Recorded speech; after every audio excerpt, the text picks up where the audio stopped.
ചങ്ങായിമാരെ, നിങ്ങൾ ഈ കാണുന്നത് ഗോശ്രീ പാലം, മൂന്നാമത്തെ പാലം, എറണാകുളം നഗരവുമായി ബന്ധിപ്പിക്കുന്ന മൂന്നാമത്തെ പാലം. ഈ പാലത്തുമേലായിരുന്നു കുഴികൾ കണ്ടമാനമുണ്ടായിരുന്നത്. ഈ കുഴികളായിരുന്നു കഴിഞ്ഞ 3 മാസമായിട്ട് ജനങ്ങൾ നരകതുല്യമായിട്ടുള്ള ബ്ലോക്കുകൾ അനുഭവിക്കേണ്ടി വന്നതിന്റെ ഒരു കാരണം മറ്റേത് പാലം പൊളിച്ചതായിരുന്നെങ്കിൽ ഇത് ഇവിടുത്തെ കുഴികളായിരുന്നു.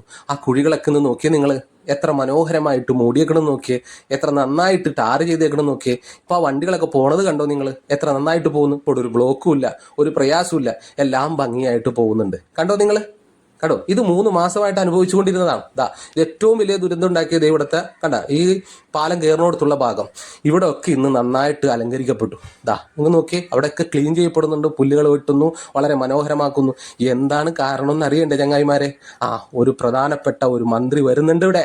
അപ്പൊ അതിന്റെ ഭാഗമായിട്ടുള്ള ഒരുക്കങ്ങളാണ് ചങ്ങായിമാരെ ഈ തിടുക്കത്തിൽ നടന്നുകൊണ്ടിരിക്കുന്നത്. കണ്ടോ നിങ്ങൾ, ടാറൊക്കെ ചെയ്ത് വളരെ മനോഹരമാക്കി. ഈ കുഴികളാണ് ചങ്ങായിമാരെ ഈ ബ്ലോക്ക് ഉണ്ടാക്കിയത്. 3 മാസം ജനങ്ങൾ ദുരിതത്തിലായിരുന്നു. അതിന് കാരണം ഇതായിരുന്നു.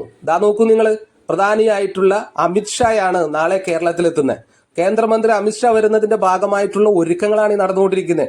അപ്പൊ ജനങ്ങൾ ഇത്രയും നാൾ അനുഭവിച്ചുകൊണ്ടിരുന്ന പ്രയാസത്തിന് പുല്ലുവില.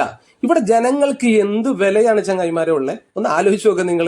3 മാസമായിട്ട് എത്ര നേരമാണ് ബ്ലോക്കിൽ കിടന്നതെന്നറിയോ? എത്ര സമയമാണ് ചെലവഴിക്കേണ്ടതെന്നറിയോ? അതിനുവേണ്ടി ചെലവഴിച്ചിട്ടുള്ളത്. അതിനൊന്നും ഒരു പ്രശ്നമുണ്ടായിരുന്നില്ല. ആർക്കും ഇടപെടാനും നേരം ഉണ്ടായിരുന്നില്ല. ജനങ്ങളുടെ പ്രയാസത്തിന് പുല്ലുവിലയാണ്.